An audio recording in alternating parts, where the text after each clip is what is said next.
ជាយាមការពារមែនតែនពេលធ្វើទេហគេឲ្យឆ្លោះជាមួយជាងឯងម្ចាស់ទេនឹងរស់ស៊ីអត់មានតែខ្ញុំនៅតែជួបការបកែកគ្នាជាមួយនឹងជាងបងប្អូនតាមពិតទៅមនុស្សខ្ញុំគឺនន់មែនតែនបងប្អូនប៉ុន្តែថ្ងៃហ្នឹងគឺពិតជាខ្ញុំអន់ចិត្តពួកគាត់ខ្លាំងមែនតែនហ្មងទៅខ្ញុំលើកមកនិយាយទាំងអស់ហ្នឹងបងប្អូនណាធ្លាប់ឮគេនិយាយម្ចាស់ទេហើយទោះបីមានរឿងអីក៏ដោយគាត់ត្រូវតែខំមាត់សង្កត់ចិត្តដែរបងប្អូនគឺហាមដាច់ខាតក្នុងការឆ្លោះគ្នាជាមួយនឹងជាងអាហ្នឹងខ្ញុំឮចាស់ប្រាប់បងប្អូនប្រកាសជាដឹងហើយថាមានរឿងអីទៅធ្វើឲ្យខ្ញុំបកែកគ្នាជាមួយនឹងជាងបញ្ជាក់បន្តិចក៏បងប្អូនពូជាងនៅហ្នឹងសិតតែបងប្អូនខ្ញុំតែម្ដងអាវពណ៌លឿងនិងអាវពណ៌ខ្មៅគឺបងប្អូនប៉ាខ្ញុំបកែហើយពូម្នាក់ទៀតដែលគាត់ឈរហ្នឹងគឺបងប្អូនជ្រូនមួយរបស់ប៉ាខ្ញុំបងប្អូនជួយកាត់ខ្ញុំមើលថាគួរឲ្យខឹងអត់ទោះស្គាល់ថាពូក្មួយនឹងគ្នាក៏ដោយធ្វើការអត់សម្រាប់ទេគេឈប់ម៉ោង11ម៉ោង12បានគាត់ឈប់ពេលល្ងាចវិញណាម៉ោង5ជាង6បានឈប់ធ្វើតែពេលម៉ោង5ម៉ោង5បណ្ដាបានឈប់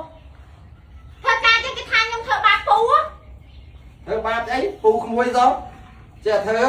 ដឹងច្បាស់ពីការធ្វើសំណងបងប្អូនមិនស្រួលទេគឺហត់ខ្លាំងមែនតែនហ្មងណាហើយខ្ញុំពេលដែលធ្វើចាប់អីក៏ខ្ញុំឲ្យលុយគាត់ថែមដែរឲ្យតាមសមត្ថភាពដែលខ្ញុំមានអញ្ចឹងណាបងប្អូនមិនចង់ឲ្យគាត់ធ្វើឲ្យខ្ញុំលើសម៉ោងទេចង់ឲ្យធ្វើតែធ្វើដូចគេដូចឯងអញ្ចឹងណាបងប្អូនខ្ញុំយល់ថាគាត់គឺជាពូគាត់ស្រឡាញ់ក្មួយដូចកូនអញ្ចឹងតែខ្ញុំមានអារម្មណ៍ថាអាណិតគាត់បងប្អូននិយាយរួមទៅបើខ្ញុំអត់និយាយទេគឺអត់បានហ្មងមានតែខ្ញុំទេដែលដឹងច្រឹកពូខ្ញុំច្បាស់មែនតើអត់និយាយប្រាប់គាត់ខ្លះទេគឺអត់បានហ្មងសំខាន់ណាស់បោះពាក្យដាក់យើងគឺយើងគៀងខ្លាំងមែនតើបងប្អូនគឺគាត់និយាយថាអញមានកម្លាំងអញចង់ធ្វើដល់ម៉ោងប៉ុន្មានរឿងអញរួមទៅខ្ញុំហើយនឹងពូខ្ញុំនឹងចូលចិត្តនិយាយឌឺដងគ្នាទៅវិញទៅមករហូតដល់បងប្អូននិយាយរួមទៅលេងមួយគ្នាហ្មងហើយបើបន្ទប់បងប្អូនមើលចេះស្ដាយថាពូខ្ញុំធ្វើលឿនមិនបងប្អូនមើលដឹងហើយឃើញខ្ញុំទៅតែផុសថ្ងៃមុនទេឥឡូវហ្នឹងនិយាយរួមទៅនៅតែលាបពណ៌វៃក្រូដាក់បដានទេគឺហើយជាស្រេចតែម្ដងបងប្អូនបានខ្ញុំនិយាយថាវាលឿនខ្លាំងហ្នឹងបងប្អូនសម្រាប់ខ្ញុំហើយបើផ្ទះខ្ញុំវិញគឺនៅសល់ដីយំទៅនៅក្រោយហ្នឹងគឺមានដើមដូងមានដើមឈើមានដំណាំអីច្រើនមែនតែនបងប្អូនអញ្ចឹងពេលដែលធំទៅគឺអត់ចេះខ្វះអីញ៉ាំទេនៅផ្ទះខ្ញុំហ្នឹង